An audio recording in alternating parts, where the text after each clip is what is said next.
Mutiara Hikmah Official, menyingkap hikmah di balik sunnah.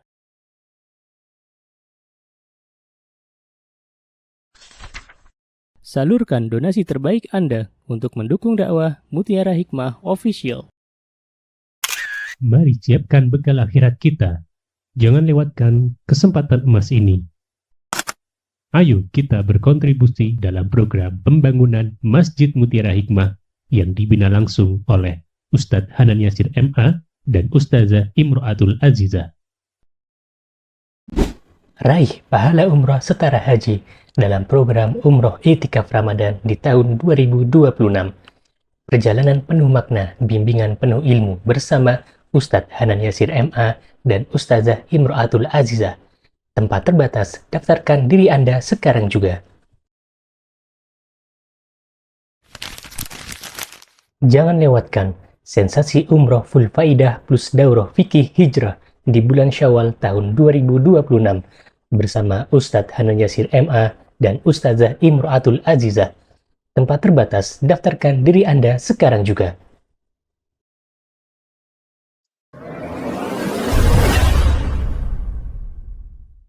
Ya, jazakillah khair Ustazah. Baik, teman-teman para pendidik yang saya cintai karena Allah, sekarang kita fokus di buklet. Ya, baik. Bismillahirrahmanirrahim. Alhamdulillahi wa kafa wassalatu wassalamu ala ibadihi alladhina astafa amma ba'd.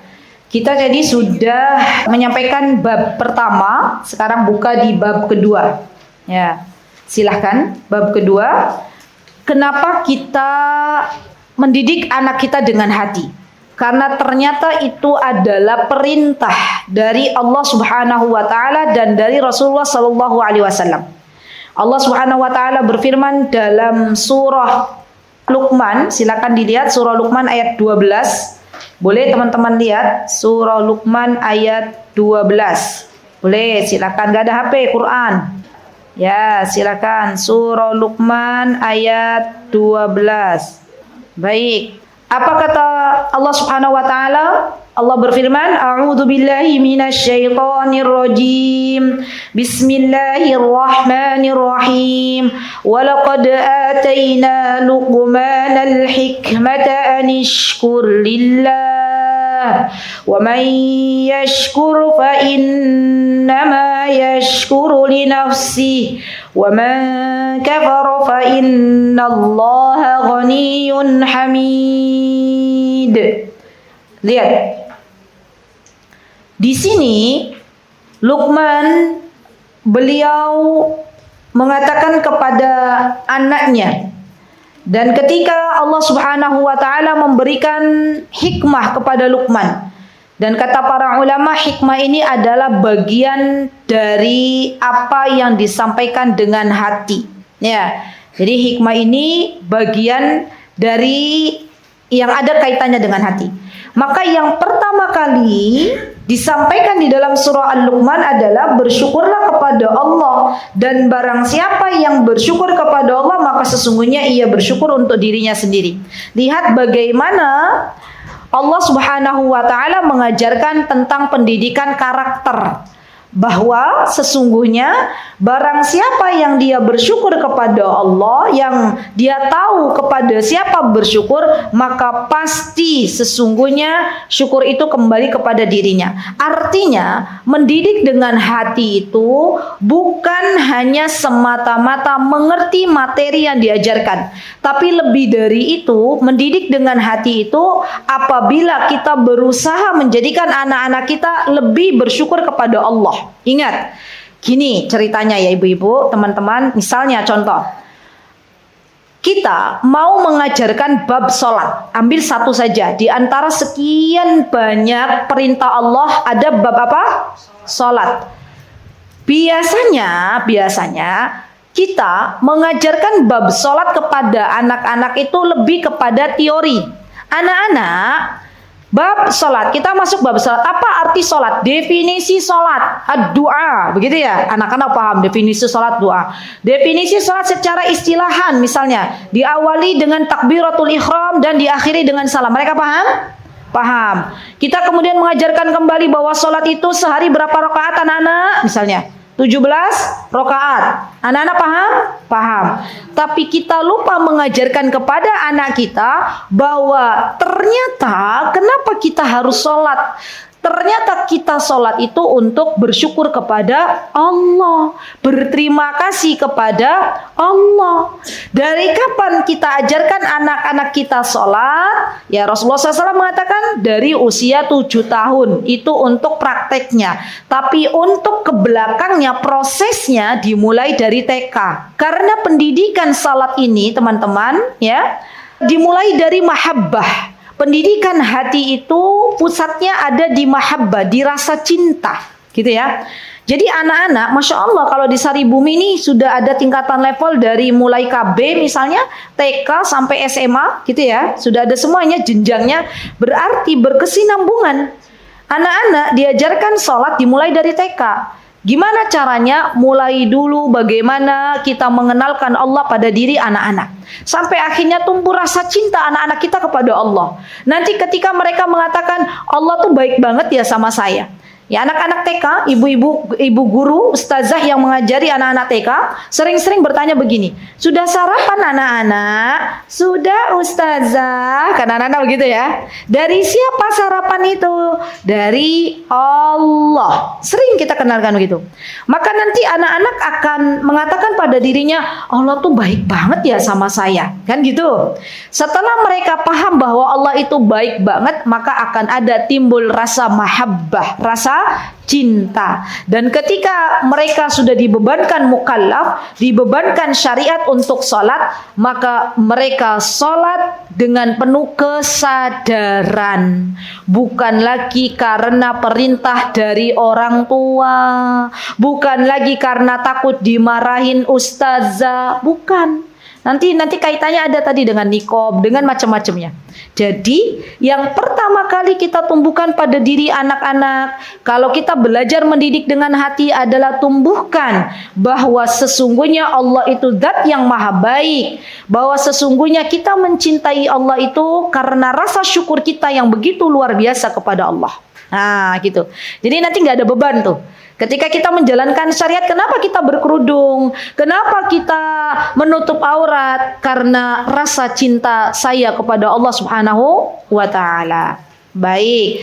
Kemudian yang kedua, ada di dalam surah Al-Imran, Allah Subhanahu wa Ta'ala menyebutkan fabima rahmatim minallahi lintalahum. Kata Allah Subhanahu wa Ta'ala, maka disebabkan rahmat dari Allah lah engkau berlaku lemah lembut terhadap mereka. Maksudnya, kata Allah, wahai Muhammad, Allah berkata kepada Rasulullah SAW, wahai Muhammad, kalau bukan dari rahmat yang Allah datangkan kepada engkau, maka engkau tidak bisa berlemah lembut. Artinya, lemah lembut itu datang dari Allah. Maka tugas kita sebagai orang tua, tugas kita sebagai guru adalah meminta kelembutan dari Allah Subhanahu wa Ta'ala. Nah ini wong Jawa Timur, wong Surabaya, orang-orang Surabaya kalau mendidik anak volumenya itu dengan kelemah lembutan, soft spoken ya, lembut, atau dengan rodo-rodo ngegas titik. Yang kedua, coba praktekkan Mbak Indah, gimana? Misalnya gimana contohnya? Kita mau anak kita pergi ke masjid, intonasinya gimana? Mau anak kita belajar, misalnya gimana? Surabayaan. Nah, kok males-malesan? Kata anaknya, siapa yang males? Gitu kan? Coba gitu kan? Ada nggak yang kita tuh berusaha tadi soft spoken? Ya. Nah, Solo, ya. Tapi ternyata itu perlu loh. Kita belajar begitu. Nak, sini nak. Duduk sayangku, duduk nak, gitu ya. Kita lus dulu. Ini dulu. Kalau anak kecil kita usap dulu punggungnya. Terus kita bilang begini. Kita tadi kenali apanya dulu, perasaannya. Lagi capek ya, gitu. Lagi capek ya. Oh, Mi capek Mi, tadi habis suruh main gini kan gitu anak-anak. Oh capek, lapar nggak? Lapar. Udah kita kasih makan, ambilkan makanan. Nih udah kenyang, udah anaknya kenyang. Nggak tidur, enggak. Nanti jangan bilang ustazah kepiye lek tak kasih makan nanti langsung tidur. Enggak. Udah capeknya hilang, laparnya hilang. Baik. Nah, lihat, bentar lagi adzan. Nah, bentar lagi apa? Adzan. 5 menit lagi adzan. Makanan dari siapa tadi? Dari Allah. Dah, Umi cuman berpesan nanti kalau mendengar ada adzan berkumandang ya, apa yang harus dilakukan? Salat Mi. Oke, ya udah. Dah. Nanti adzan berkumandang anaknya lari sholat. Sudah. Ya, gampang ibu-ibu. Betul. Ya. Jadi tadi volumenya dilembutkan, anaknya dipuaskan. Nah, jangan dikit-dikit kita langsung membentak anak-anak kita. Jangan dikit-dikit tadi kita langsung bilang males-malesan, jangan. Tahan lisan kita. Ya, baik. Lihat, kelemah lembutan itu datang dari Allah. Maka minta kepada Allah agar kita dijadikan orang tua yang lembut. Emang ono ustazah wong Surabaya lembut? Wonten. Tergantung pribadi masing-masing. Jadi Mbak Oti bukan hanya orang Solo, ya orang Surabaya juga ada. Bahkan Mbak Noe, Masya Allah, Allahumma barik, teman di Yogyakarta itu bercerita. Kata beliau, ustazah, sekarang itu anak itu mau belajar apa? Belajar soft spoken tadi nanti ya. Lah, anak kursusnya tah? Ada ustazah, ada belajarnya. Oh ternyata lemah lembut tuh bisa kita belajar. Ya, jadi tolong nanti bagi para senior menghadirkan ya materi soft spoken. Loh iya, karena kelemah lembutan itu rahmat itu datangnya dari Allah. Baik. Yang ketiga. Apa kata Rasulullah SAW?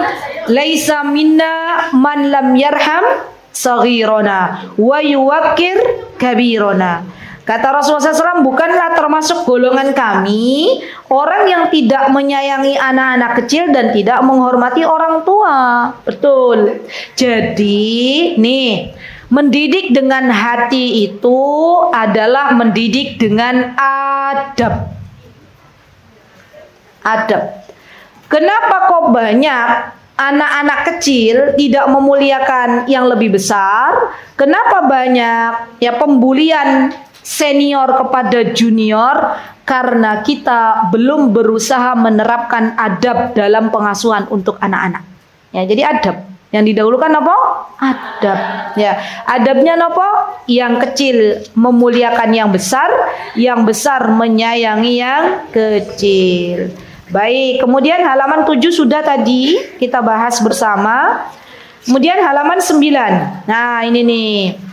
Ketika kita belajar mendidik dengan hati, maka kita harus tahu, karena kita sudah dewasa, maka kita belajar why-nya. Kenapa kita harus mendidik dengan hati? Yang pertama, ini nih. Karena anak itu belajar dari rasa, bukan hanya kata. Nah, tadi sudah saya awal-awalan sudah saya jelaskan ya teman-teman, bahwa anak-anak kita itu kadang overdosis nasihat gitu ya. Jadi kita mulai sekarang yuk belajar, jangan sampai banyak memberikan nasihat atau kata-kata, tetapi coba kita mengerti perasaan anak-anak kita gitu ya. Jadi kalau kita mengerti perasaan anak kita, berempati kepada anak kita sebagaimana Rasulullah SAW berempati kepada seorang laki-laki yang ingin berzina, maka insya Allah pendidikan dengan hati ini berhasil. Ya, berat ya gitu ya. Beratnya kenapa ustazah? Karena kita biasanya bicara dulu, gitu ya, sebelum kita mengerti perasaan anak. Maka ini nanti kita rubah. Bukan lagi kita berkata-kata, tapi kita coba untuk mengerti perasaannya, berempati. Ya. Yang kedua, pendidikan yang keras justru hanya akan menimbulkan luka batin. Betul. Ya. Ada seorang laki-laki menikahi seorang wanita. Ini kisah nyata. Jadi saya menerima konsul. Ada seorang istri yang datang kepada saya bilang begini, ustazah saya mau cerita, semoga faidah ini bisa diambil faidahnya cerita ini, dan boleh ustazah share pada yang lain. Jadi kisahnya begini, ini kisah nyata ya ibu-ibu. Seorang istri dipukul oleh suaminya. Diapain? Pukul. Kira-kira kalau seorang istri dipukul tuh sakit enggak? Pasti. Tapi istri ini sabar. Masya Allah. Nggak langsung ke mana? Ke hakim. Nggak bilang langsung tolong ceraikan saya. Nggak juga. Ya. Tapi beliau sabar. Beliau berusaha memahami suaminya. Ini suamiku kenapa ya kayak gini? Gitu. Terus setelah suaminya itu mukul, terus minta maaf. Maaf ya istriku gitu ya. Istri ini akhirnya ya mengerti seperti apa suaminya. Terus ketika suaminya ini nyaman, suaminya bercerita kepada istrinya. Istriku, aku minta maaf ya, tadi habis mukul kamu. Ya, katanya gitu. Tapi betul deh, itu benar-benar saya nggak sengaja. Suami ini Masya Allah udah ngaji gitu ya, paham gitu ya. Saya tuh sebenarnya nggak tega mukul kamu. Tapi maaf ya, karena kata beliau, karena dulu bapak saya, ya beliau bercerita itu, bapak saya itu mendidik saya tuh dengan pukulan. Dalam sehari tuh saya pasti dapat tuh 1 kali. Entah itu dipukul dengan gagang sapu katanya ya. Atau apapun yang bapak saya temui untuk memukul saya itu dipukul. Selang pernah katanya. Subhanallah, lihat luka batin yang ada pada diri suami. Lihat, sampai akhirnya ia pun memukul istrinya. Dan ini dosa jariah bagi orang tua. Lihat. Jadi yang namanya kekerasan dalam mendidik itu bukan bagian dari Islam, bukan bagian dari ajaran Islam, gak ada. Ya, mendidik itu dengan penuh kelembutan. Lihat bagaimana efeknya. Seorang suami memukul istrinya karena dia berada dalam alam bawah sadarnya bahwa yang namanya mendidik itu memukul. Ya, bahkan kata istrinya, Ustazah tahu nggak? Pernah juga suami saya itu memukul anak saya. Ya, akhirnya ketika istri ini paham bahwa suaminya ini korban dari pengasuhan yang nggak baik-baik saja, ya akhirnya gimana endingnya? Beliau berdoa kepada Allah, ya Allah cabutlah memori-memori yang tidak baik ya yang didapatkan suami saya dari orang tuanya. Ya Allah sembuhkanlah luka batinnya. Setelah itu ya Allah ampunilah dosa orang tuanya dan dosanya. Masya Allah, Allahumma barik. Istri ini datang lagi ke saya. Ya, beliau bilang begini ke saya. Ustazah, alhamdulillah suami saya sudah berubah. Masya Allah, lihat gimana berubahnya. Saya kan penasaran ya gimana berubahnya. Masya Allah, Ustazah sekarang lembut banget ke saya sama anak-anak. Masya Allah, lihat siapa yang memegang hati suaminya? Allah. Siapa yang merubah sikapnya? Allah. Maka lihat, ternyata kekerasan dalam mendidik itu efeknya luar biasa. Sampai nanti ujung-ujungnya anaknya juga kena didikan yang keras. Gitu ya. Baik, yang ketiga, kenapa kita harus mendidik dengan hati? Karena hati yang lembut lebih mampu menumbuhkan ikatan emosional yang membuat anak mudah menerima nasihat. Betul. Tadi saya sudah sampaikan bahwa apa yang disampaikan dari hati itu akan masuk ke dalam hati. Anak-anak yang diperlakukan dengan lembut oleh orang tuanya, pasti anak-anak ini juga memiliki kedekatan dengan orang tuanya. Dan anak-anak yang Masya Allah diperlakukan lembut oleh orang tuanya, dia juga akan memperlakukan temannya dengan penuh kelemah lembutan. Pernah nggak kita mengamati anak-anak? Ada kan anak-anak yang Masya Allah empatinya tinggi gitu ke anak-anak, ke teman-temannya, lembutnya luar biasa, nggak pernah marah. Mereka belajar dari siapa? Orang tua. Ada nggak anak-anak yang kasar ke temannya? Kira-kira belajarnya dari siapa? Balik lagi, dari gurunya. Wah, ini PR ini ya. Ya, berarti ternyata buah itu tidak jatuh jauh dari pohonnya. Maka hati-hati kalau dengan kekerasan ya itu bukan solusi dalam membersamai anak-anak. Yang keempat, mendidik dengan hati menumbuhkan karakter, bukan sekedar kepatuhan. Betul. Jadi gini, saya pernah di Yogyakarta, ini kisah nyata. Ada seorang momi, ya, momi memang. Anaknya manggil ke ibunya momi, ya, mami. Datang ke saya sambil bawa putrinya waktu itu usianya SMP. Jadi saya itu kadang bingung, saya bukan psikolog, tapi Allah datangkan orang-orang untuk konsul gitu loh. Datang ke rumah, terus maminya bilang begini ke saya, Ustazah Azizah, saya izin nitip anak saya, sebentar ngobrol ya sama Ustazah. Saya tinggal dulu sebentar. Ya beliau pengusaha sama suaminya.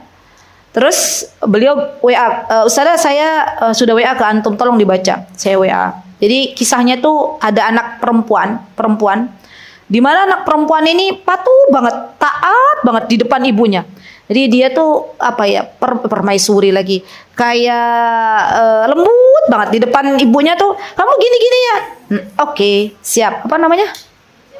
Princess, betul. Dia tuh benar-benar anak yang patuh lah. Tapi ternyata mominya kaget ketika dikasih tahu sama temannya bahwa anaknya nih di sekolah dia itu ya Allah pernah lepas jilbab. Ya. Padahal dari rumah pakai jilbab. Di sekolah dia gaul sama temannya sampai sekolahnya umum. Sampai mominya nih pernah dengar bahwa dia itu pacaran sama laki-laki non muslim. Ya. Ya, ini mominya belum kenal ngaji, belum. Dan mominya kaget, kenapa anakku bisa begitu? Ya, subhanallah. Saya dekati anaknya. Waktu itu dia pulang sekolah masih pakai seragam. Saya bilang ke anaknya, haus ya nak ya? Ustadzah ambilkan minum ya. Kamu suka minum apa? Minum dingin atau minum biasa? Dingin Ustazah. Ya saya bikinkan waktu itu ya, karena di rumah itu ada sirup. Waktu itu ya masih minum sirup, sekarang udah enggak ya. Saya bikinkan gitu ya. Terus diminum sama dia. Udah haus gitu ya. Dari luar mungkin dimarah-marahin, diomel-omelin sama mominya di mobil. Alhamdulillah sudah tenang. Terus saya bilang gini, mau cerita sama Ustazah enggak? Oh iya cerita Us. Lah kenapa? Kesel ya? Iya kesel tadi sama Momi diomel-omel gitu ya, dia cerita. Intinya gini. Jadi ternyata anak ini teman-teman, dia bilang Momi sama dediku tuh terlalu sibuk gitu. Sibuk ngurusin pekerjaannya. Saya tuh butuh perhatian Ustazah. Butuh perhatian. Ternyata laki-laki non muslim itu berhasil mencuri hatinya. Ya. Dan dia bilang begini ke saya, laki-laki non muslim tuh bilang ke dia, aku tuh akan semakin mencintaimu kalau kamu lepas jilbab. Makanya dia mulai lepas jilbab dari situ awalnya. Dan barulah dia bilang begini ke saya. Terus saya bilang, kenapa kamu kok kalau di depan Momi sama Dedi patuh banget? Iya. Karena kalau enggak mereka ngancam saya Ustazah. Mereka bilang nggak mau ngasih uang saku. Mereka masih ngomel-ngomelin saya sepanjang perjalanan gitu ya. Jadi Masya Allah saya kasihan gitu. Akhirnya saya tuh kasihan. Ya ini anak itu ada ibu bapaknya tapi kayak yatim piatu. Betul. Dari mulai saya melihat itu, akhirnya saya bilang gini ke anaknya, nak, tolong luaskan hatimu ya nak. Maafkan Momi sama Dedi ya nak. Dia diam aja nangis. Momi sama Dedimu tuh baik loh sebenarnya ke kamu. Ya, kalau nggak baik nggak mungkin Momi sama Dedi nganterin kamu sekolah. Ya, saya mulai gali tuh kebaikan orang tuanya. Anaknya nangis. Berarti kan anak itu nangis kan artinya ada kelembutan hati ya ibu-ibu. Ya udah. Terus mominya datang. Dia nggak mau. Ustazah saya izin kamar mandi. Dia usap mukanya gitu ya. Nggak mau terlihat di depan mominya nangis sudah. Ya besoknya dia datang lagi. Masya Allah, Allahumma barik. Setelah saya dekati pelan-pelan. Terus saya bilang, nak, kalau kamu merasa bahwa kamu bisa berbuat sesuatu tanpa dilihat Momi, Dedimu melihatmu, tapi Allah Rabb kita semuanya melihatmu. Masya Allah, Allahumma barik, Masya Allah, Allahumma barik. Saya ketemu sama mominya, saya tanya, gimana kabarnya putrinya? Masya Allah Ustazah, Masya Allah dia sekarang sudah berhijab dengan Masya Allah dengan hijab yang bagus gitu loh. Masya Allah, lihat bahwa sesungguhnya anak-anak kita itu butuh belayan, anak-anak kita itu butuh perhatian. Jangan takuti anak kita dengan ancaman, tapi yang pertama kali kita harus ajarkan, wahai anakku, dimanapun engkau berada, Allah melihatmu, Allah mendengarmu. Ya itu yang kita pastikan.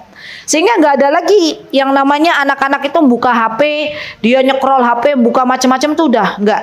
Kita lebih tenang. Tenanglah anakku, insya Allah baik-baik saja. Jangan kita suudon juga ke anak kita. Apa yang tadi dibuka, jangan. Sudah, kan kita sudah memberikan teladan yang baik. Kita sudah memberikan di awal itu bahwa Allah itu zat yang maha melihat. Ya, kamu itu berada dalam pengawasannya Allah 24 jam. Ibu, umi mau lihat, ayah, abi mau lihat atau tidak, tetap Allah mengawasimu. Kalau di dalam agama kita namanya muraqabah. Ya, muraqabah itu merasa diawasi oleh Allah Subhanahu wa taala. Dan tekankan ini kepada anak-anak terus terus. Nah, ingat ya nak ya, Allah tuh terus melihatmu. Tenang aja, Umi Abi nggak lihat, Allah lihat kok. Nah, ini akan ada kesadaran pada dirinya. Begitu? Baik. Silakan halaman yang selanjutnya, halaman 11. Bab keempat, ciri khas mendidik dengan hati. Apa saja ciri khasnya? Yuk kita pelajari. Yang pertama, mengutamakan hubungan bukan hanya hasil. Betul. Jadi yang namanya mendidik dengan hati itu diawali dengan hubungan yang dekat. Kita mengerti apa yang dirasakan oleh anak-anak kita. Bukan hanya sekedar nilai rapot di akhir ujian. Bukan. Tapi diawali dengan hubungan yang dekat. Yang kedua adalah mendengar sebelum menasehati. Banyak di antara kita harus belajar kembali bagaimana menjadi pendengar yang baik. Nggih mboten? Dan menjadi pendengar yang baik itu ada ilmunya. Perlu kita pelajari gimana tuh ilmunya. Ilmu sendiri loh. Tadi soft spoken ilmu sendiri, mendengar yang baik, menjadi pendengar yang baik itu ilmu sendiri, itu perlu dipelajari. Ya, berarti ini nanti PR ya, kapan-kapan dibuat materi, silakan siapa yang menyampaikan menjadi pendengar yang baik itu seperti apa. Ya, nanti dipraktekkan. Yang ketiga adalah memberi contoh nyata bukan hanya ucapan. Betul. Jadi seorang guru itu harus bisa memberikan teladan yang baik. Apa kata Ki Hajar Dewantoro? Ingarso seko kulino apa? Terus ujungnya apa tuh ujungnya? Artinya apa tuh artinya? Memberikan teladan yang baik. Dari mana anak-anak kita mau belajar? Dari gurunya. Dari mana anak-anak kita mau belajar? Dari orang tuanya. Tolong fokus sebentar. Jadi hakikatnya ketika kita menjadi seorang ustazah, itu hakikatnya kita harus baik dulu. Jangan sampai banyak menuntut anak kita harus begini-begini sebelum kita yang memulai. Wal'iyadu billah, jangan sampai kita termasuk bagian dari golongan orang-orang yang Allah sebutkan dalam surah As-Saff. Apa kata Allah Subhanahu wa taala? Kabura maqtan 'indallahi an taqulu ma la taf'alun. Ya kata Allah, jangan sampai kalian itu menjadi orang-orang yang hanya banyak berucap, berkata-kata, menasehati, tapi tidak engkau lakukan. Berarti kan belum bisa menjadi teladan yang baik. Maka guru itu harus bisa menjadi teladan yang baik. Kalau kita mau anak-anak kita nggak banyak lihat layar HP, maka kita pun harus memulai dari dalam diri kita terlebih dahulu. Baik, yang keempat. Menegur dengan lembut, bukan dengan kemarahan. Tadi sudah kita terima kisah dari Rasulullah Sallallahu Alaihi Wasallam. Beliau ketika melihat orang Badui kencing sembarangan di sudut masjid, beliau tidak langsung menegur dengan keadaan marah, tapi beliau mencoba memberikan kepada orang Badui ini pemahaman dengan penuh kelembutan. Yang kelima, mendoakan anak, karena doa adalah pendidikan spiritual yang paling dalam. Betul. Apalagi ketika lembaga sekolah meminta kerjasama dari segenap orang tua untuk turut serta ikut mendoakan anak-anaknya. Wah, itu luar biasa itu. Ya, pendidikan yang baik itu adalah pendidikan yang bisa menyelaraskan antara apa yang ada di rumah dengan apa yang ada di sekolah. Nah, jadi selaras, anak ini nggak bingung. Jangan sampai yang mereka terima di sekolah itu berbeda dengan apa yang mereka terima di rumah. Bagaimana caranya? Ya kita dekati orang tua. Sering-sering bikin kajian untuk orang tua. Kita bilang ke orang tua bahwa mendidik anak itu bukan hanya tugas kita, tapi juga tugas para orang tua di rumah. Baik, kemudian keenam, jalani proses dengan sabar dan konsisten. Istiqomah. Kira-kira istiqomah itu berat atau ringan? Berat. Jadi kalau kita sudah memberikan teladan yang baik kepada anak-anak, maka cobalah konsisten. Cobalah istiqomah. Kalau kita sudah membuat kesepakatan, kan ini penting loh. Dalam membersamai anak-anak, baik untuk di rumah maupun di sebuah lembaga, itu jangan asal bikin aturan, tapi cobalah untuk menyepakati bersama dengan anak-anak dan konsisten untuk menjalankan apa-apa yang sudah disepakati. Ya, kenapa? Karena banyak di antara kita yang kita sudah sepakat di awal, tapi lambat laun akhirnya kita nggak bisa konsisten lagi. Dan ini PR untuk kita semuanya. Kalau kita sudah sepakat dalam sebuah kesepakatan, berarti kita harus bertanggung jawab untuk menjalankannya, konsisten di dalamnya. Ya, prosesnya itu panjang, nggak bisa instan.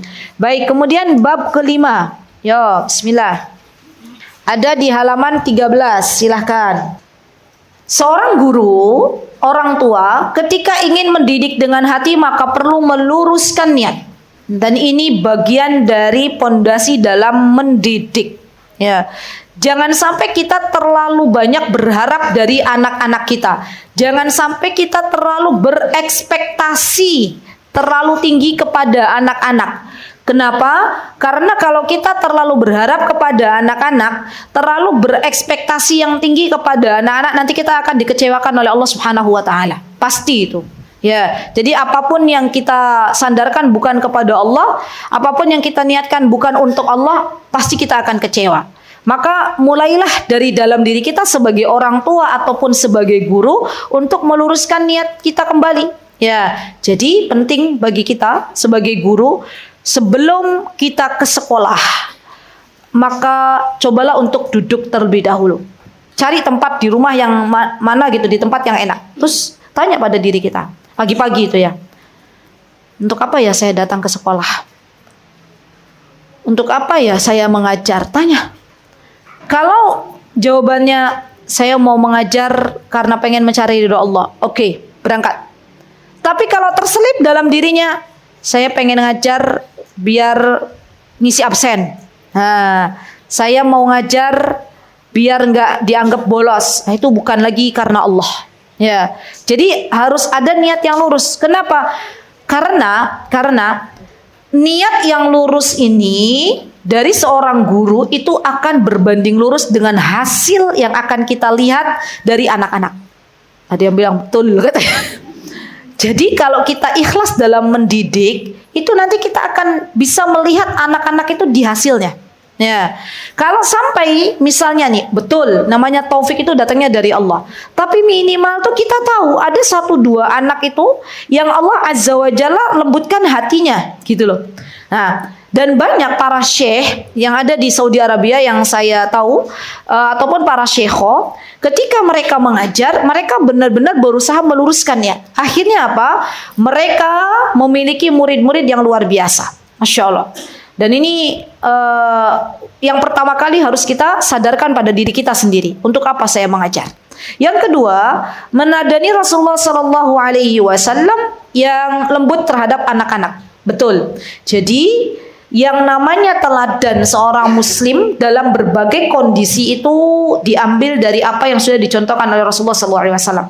Tolong catat ini baik-baik. Ya, jadi Rasulullah SAW itu ketika mengajar para sahabatnya, beliau itu benar-benar mengajar dengan hati yang sangat luar biasa, dari hati gitu loh. Dan beliau itu tidak pernah, masya Allah ya teman-teman, mengharapkan apa-apa dari muridnya. Sama, orang tua juga sama. Ketika mengharapkan sesuatu dari anaknya, nanti anakku gede, aku pengen dapat jatah hari tua misalnya. Muridku sukses, aku pengen dapat cipratannya. Yang kayak gitu tuh nggak pernah diajarkan oleh Rasulullah SAW. Rasulullah itu mengajar benar-benar murni, ya, karena beliau berharap ridhonya Allah dan ingin mendapatkan kebaikan dari Allah Subhanahu wa taala. Jadi kita belajar dari beliau. Kemudian yang ketiga adalah menanamkan tauhid dan akhlak sebelum ilmu lainnya. Wah, ini berat ini. Ini bersesi-sesi kajian. Ya, poin ketiga ini kita belajar lebih dalam lagi. Pondasi pertama yang harus kita tanamkan dalam mendidik dengan hati adalah tauhid. Dan tauhid ini adalah ilmu yang terus kita pelajari. Sampai kapan? Sampai kita kembali kepada Allah Subhanahu wa taala. Jadi pondasi tauhidnya tuh dikuatkan lagi. Belajar akidah itu bukan hanya sebatas belajar definisi, apa itu akidah, apa itu manhaj, tapi lebih dalam lagi bagaimana kita menjadikan anak-anak kita lebih dekat dengan Allah Subhanahu wa taala. Bagaimana kita menjadikan anak-anak kita sadar bahwa Allah itu zat yang berhak disembah, satu-satunya ilah yang berhak disembah. Tidak boleh wahai anakku engkau menyekutukan Allah. Karena banyak anak-anak muda zaman sekarang yang sukanya ikut-ikutan, ya, imannya itu gampang sekali goyah, gimana? Lihat tontonan apa ikut, ya. Sampai ada, masya Allah, anak-anak muda zaman sekarang yang jauh dari bimbingan agama, mereka sudah menyekutukan Allah Subhanahu wa taala, padahal mereka adalah seorang muslimah. Ya, maka dari itu pondasi tauhid ini adalah pondasi yang sangat penting untuk kita tanamkan pada diri anak-anak sebelum anak-anak kita belajar ilmu itu sendiri. Dan pondasi akhlak atau adab juga sama. Ya, jadi dalam mendidik itu adab lebih didahulukan daripada ilmu. Iman lebih didahulukan daripada ilmu. Nah, iman, tauhid itu iman. Coba yuk kita lihat yuk. Rasulullah Shallallahu Alaihi Wasallam beliau membersamai para sahabat-sahabat beliau di kota Makkah berapa tahun Ustazah? 13 tahun. Ahsantum. Di Madinah berapa tahun? 10. Ketika Rasulullah membersamai para sahabatnya di kota Makkah, itu yang diajarkan Rasulullah bagian ilmu atau bagian iman? Iman.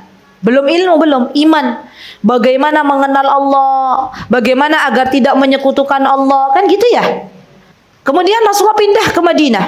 Setelah para sahabat ini imannya kuat, ya, berani berkorban untuk Allah, berjihad di jalan Allah, dan ini bagian dari hasil keimanan, maka kemudian Rasulullah SAW baru mengajarkan ilmu kepada para sahabat-sahabatnya. Di mana itu? Di Madinah. Berapa tahun? 10 tahun. Berarti ini menunjukkan iman lebih didahulukan daripada ilmu, adab lebih didahulukan daripada ilmu. Ya, coba saya pengen tahu guru akidah di sini siapa Ustazah? Boleh angkat tangan. Guru akidah? Gak ada. Guru tauhid? Adanya apa? PAI. Oke, guru agama mana-mana?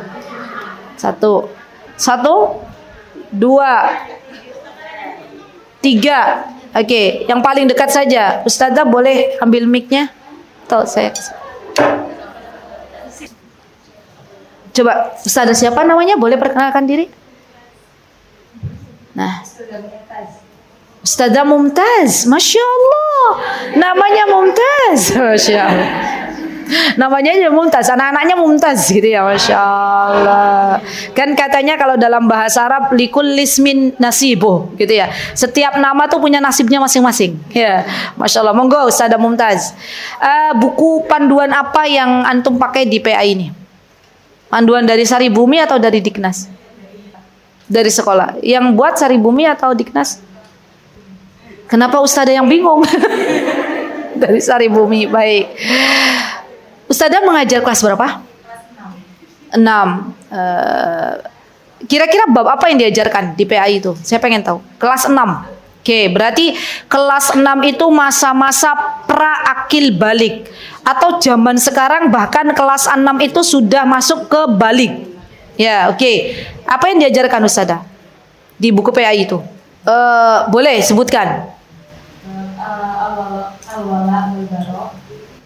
Udah masuk awal-awal baro. Subhanallah. Kelas 6 ya. Baik. Bahasa itu dengan apa? Hati ya. Baik, baik. Oke, cukup. Ya jazakillah khair. Siapa Ustazah PAI di sini yang masih masuk babnya bab mengenal Allah? Kelas berapa? TK. Baik. Kelas 1 bab muraqabah siapa? Bab muraqabah. TK juga. Kelas 1 bab apa kelas 1? Mana yang kelas 1? Kelas 1. Ustazah, boleh mic-nya diserahkan ke beliau, Us? Ya, monggo Ustazah. Perkenalkan diri boleh? Saya Ustazah Vita. Masya Allah, Allahumma barik. Apa yang diajarkan di kelas 1 Ustazah? Tiap mata pelajaran itu berbeda ya Ustazah. J. Untuk akidah itu masih tahap mengenal Allah melalui alam semesta. Kalau bab akidah, akhlak masuk ke berapa terpuji. Saya tanya yang akidah dulu. Akidah. Ini tadi sudah mengenal Allah melalui alam semesta. Kemudian rukun iman, beriman kepada Allah. Kemudian rukun Islam nanti masuk ke semester 2. Baik, ada bab muraqabah di situ enggak? Kalau muraqabah itu nanti masuk ke mengenal Allah tadi Ustazah. Jadi kita mengajarkan kalau kita itu selain menyembah Allah, ada kayak kita itu juga diatur oleh Allah Subhanahu wa taala. Kita apa? Diatur oleh Allah Subhanahu wa taala. Oh, itu rububiyah maksudnya ya. Ini masuk ke rububiyah. Kalau yang asma wa sifat, berarti muraqabah itu kan masuknya di asma wa sifat. Ya. Itu ada nggak? Belum ada di kelas 1. Itu di kelas berapa? TK lagi? Loh, SD gimana? SD nggak ada bab muraqabah? Kelas berapa itu? Coba mana yang PAI yang kelas 2? Ya, kalau tadi mengatur alam semesta itu masuknya rububiyah. Ya, oke. Mana tadi Ustazah? Silakan Us. Ya, Ustazah. Boleh perkenalkan dulu? Novita. Ya, Ustazah Novita. Di antara pembahasannya ada bab muraqabah. Mengenal Allah melalui Asmaul Husna. Ya, ada di situ bab bahwa Allah Azza wa Jalla zat yang Maha melihat, Al-Basir. Ada. Ya, gimana Us? Monggo Ustazah. Ya, di situ ada materi mengenal Allah melalui Asmaul Husna. Salah satunya ada Al-Basir. Al-Basir. Ya. Di situ kita juga mengajarkan bahwa Allah itu Maha melihat.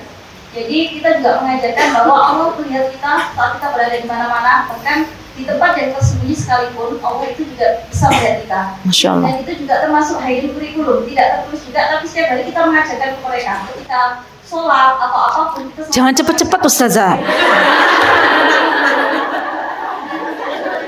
Ya, saya pelankan sedikit.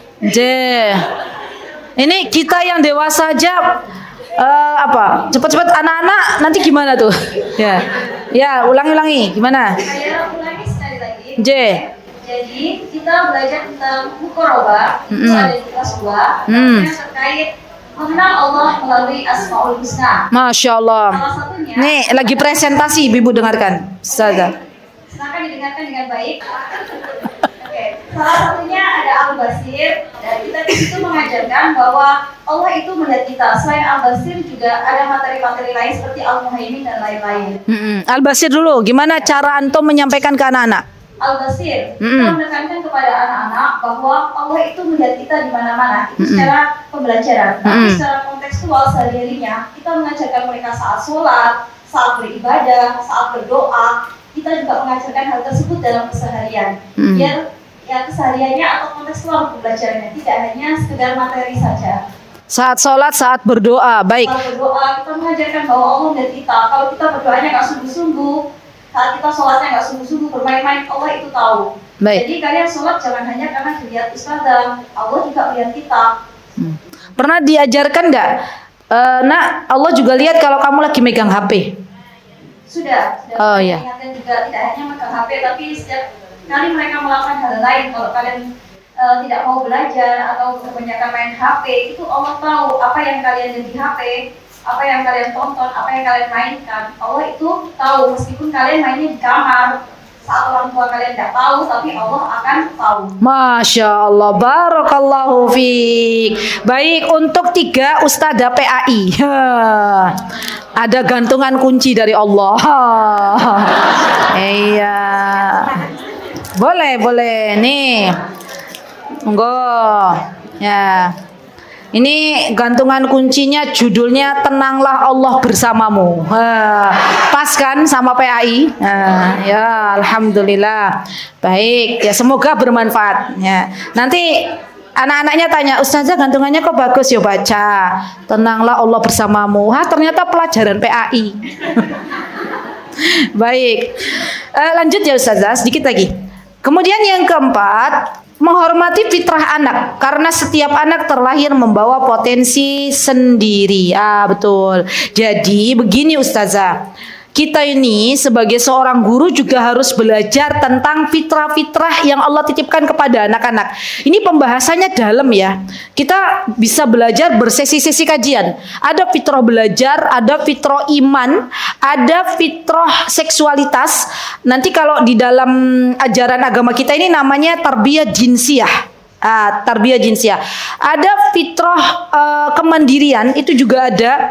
Ada banyak fitrah yang Allah titipkan kepada mereka. Maka kita sebagai seorang guru hendaklah belajar kembali tentang fitrah-fitrah apa yang Allah titipkan kepada anak-anak kita. Anak-anak itu fitrah belajarnya tinggi, tapi terkadang kita lebih pengen cepet-cepet anak-anak bisa baca sebelum anak-anak itu mencintai ilmu, sebelum anak-anak itu mencintai baca. Hasilnya ketika anak-anak digas untuk bisa baca tulis, mereka setelah membaca, bisa menulis, mereka tapi nggak suka dengan buku. Beda kalau fitrah belajarnya kita hargai. Biarkan anak-anak bermain. Nah, ini fitrah anak juga bermain. Biarkan anak-anak bermain sampai akhirnya anak-anak itu akan meminta kepada kita, Bu, pengen baca gitu. Dan Masya Allah, kalau anak-anak sudah pengen baca, itu Masya Allah bisa dalam sekali duduk 10 lembar. Masya Allah. Jadi fitrahnya harus kita munculkan terlebih dahulu. Baik, kemudian selanjutnya terakhir ya, yang ke-7. Yang ke-6 toh. Yang ke-6 nanti teman-teman baca aja ya. Kesalahan umum dalam mendidik. Ini insya Allah mendidik dengan emosi bukan empati. Sudah saya contohkan. Fokus pada prestasi bukan pada karakter ya. Terlalu sering membandingkan anak dengan orang lain. Nah, ini jangan pernah kita membanding-bandingkan anak-anak kita. Setiap anak punya potensinya masing-masing. Setiap anak itu unik dan tidak boleh kita banding-bandingkan. Kemudian kurang mendengar suara hati anak yang menjadikan anak kehilangan jati dirinya. Betul. Jadi kita kurang berempati dan mendengar apa yang menjadi keluhan bagi anak-anak kita. Melupakan doa dan keteladanan padahal keduanya lebih kuat dari 1000 nasihat. Masya Allah. Kemudian yang ke-7, mendidik dengan hati. Caranya, nah ini yang paling penting ini. Kalau tadi kesalahan bisa langsung dibaca. Yang ke-7 adalah, yang pertama, yuk mulai dari diri sendiri. Dimulai dari diri kita sebagai seorang guru. Ya, yang kedua adalah bangun komunikasi yang hangat dengan anak, hubungannya didekatkan kembali. Kita hargai anak-anak kita.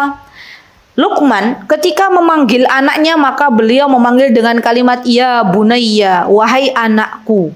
Maka seorang guru hendaklah dia tahu siapa nama yang terindah dari anaknya, panggilan apa yang disukainya, dan panggillah dengan nama yang indah, gitu ya. Yang ketiga adalah berikan pujian dan apresiasi yang tulus. Nah, ini nih metode memberikan hadiah itu juga metode yang sangat bagus ketika kita terapkan dalam mendidik anak-anak. Ya, percayalah bahwa anak-anak kita itu tidak melulu mereka terus-terusan menerima hadiah. Akan ada jeda, akan ada masa di mana anak kita itu akhirnya bilang begini. Alhamdulillah, sholat sudah dibiasakan, saya sudah nggak mau lagi hadiah.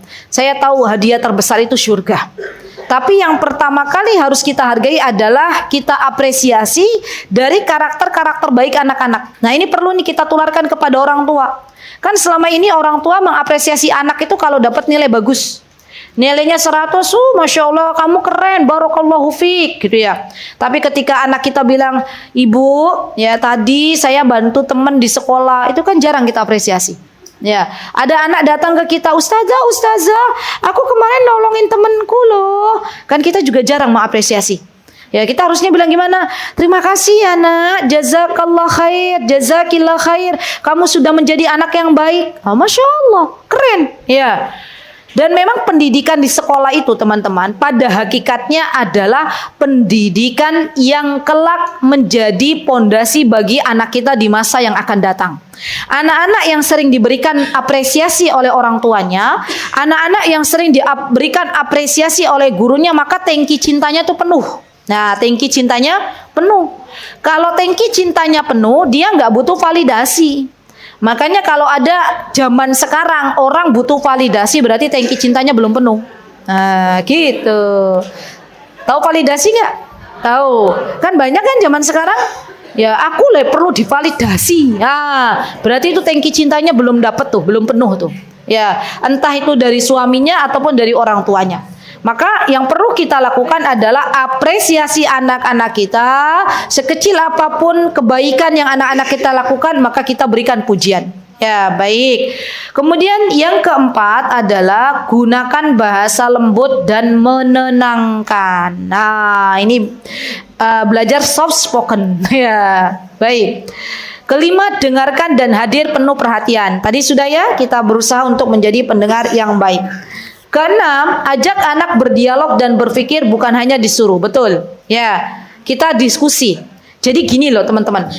Idealnya setiap rumah, nanti boleh deh kerjasama sama orang tua. Tanya, ada nggak di rumah itu tempat untuk berkumpul orang tua sama anak-anak? Harus punya.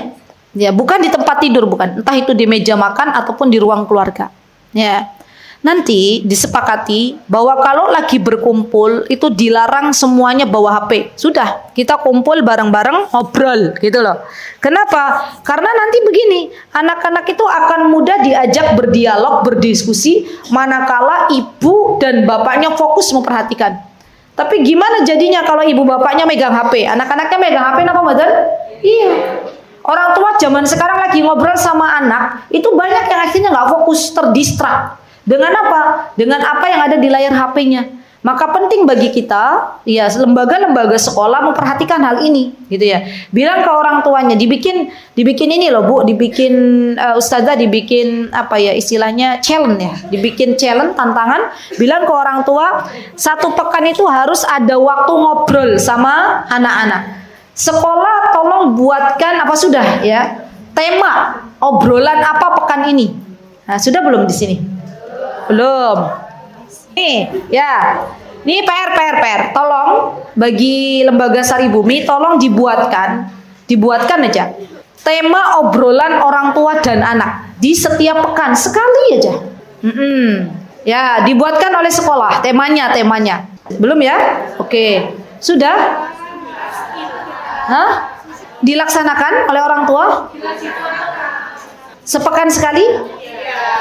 Obrolannya apa sudah? Kok kadang? Gimana sebentar? Ada di life skill itu temanya masing-masing kelas kan berbeda-beda. Kemudian di situ di story, di foto atau kadang di video distorkan ke wali kelas. Obrolan orang tua dan anak. Jadi itu ada temanya masing-masing. Jadi setiap kelas tuh beda-beda. Tapi sudah diterapkan sepekan sekali ada. Alhamdulillah. Itu nanti yang memotokan orang tuanya. Obrolan apa dengan anak-anak? Alhamdulillah. Jalankan konsisten, Masya Allah. Luar biasa, Masya Allah. Allahumma barik, Masya Allah. Baik, kemudian yang ketujuh adalah gunakan momen kesalahan anak sebagai kesempatan belajar. Betul. Jadi, setiap anak, setiap diri kita itu pasti pernah melakukan kesalahan. Dan jadikan kesalahan itu menjadi momen untuk kita bersama-sama belajar lebih menjadi pribadi yang lebih baik dekat dengan Allah Subhanahu wa taala. Yang kedelapan ya, hasil dari mendidik dengan hati. Pertama, anak tumbuh menjadi pribadi yang percaya diri. Ya, dibaca nanti. Anak-anak yang dididik dengan hati dia akan tumbuh menjadi pribadi yang percaya diri. Anak-anak yang sering diapresiasi oleh orang tuanya di rumah, dia menjadi anak yang pede. Pernah nggak ustadzah lihat anak ini kok pede banget? Pernah? Coba lihat latar belakang orang tuanya bagus nggak? Bagus biasanya. Ya, kenapa? Karena orang tua yang menghargai anak-anak itu anak-anak akan tumbuh menjadi pribadi yang bagus. Ya, baik. Kemudian yang kedua, hubungan antara orang tua dan anak menjadi erat dan saling menghormati. Masya Allah, keren ya. Ketiga, pendidikan menjadi ibadah dan ladang pahala. Betul, Masya Allah. Jadi hasilnya, kalau kita sudah mendidik anak-anak kita dengan hati, maka yang ada adalah pahala di sisi Allah. Bukan lagi cuan, bukan lagi kepingan-kepingan dunia, tapi semuanya ada pahala di sisi Allah Subhanahu wa taala. Dan yang terakhir, anak lebih mudah menyerap nilai-nilai Islam dengan cinta bukan dengan paksaan. Masya Allah. Baik, yang terakhir kesimpulan silakan dibaca teman-teman. Dan dibuat tulisan yang besar, ditempel kalau bisa. Bagus nih. Ya. Halaman 21. Ini dibuat tulisan Ya, mendidik dengan hati adalah jalan Rasulullah sallallahu alaihi wasallam, lembut tapi tegas, penuh cinta tapi tetap mendidik, karena pendidikan sejati bukan sekedar menanam ilmu di kepala tapi menebar cinta dan iman yang ada di dalam dada. Masya Allah, dibuat tulisannya, ditempel di ruang guru. Masya Allah. Begitu nggih. Wallahu taala a'lam. Barakallahu fikunna jami'an. Aqulu qawli hadza wastaghfirullah li wa lakum wa akhiru da'wana alhamdulillahi rabbil alamin. Wassalamualaikum warahmatullahi wabarakatuh. Mutiara Hikmah Official, menyingkap hikmah di balik sunnah.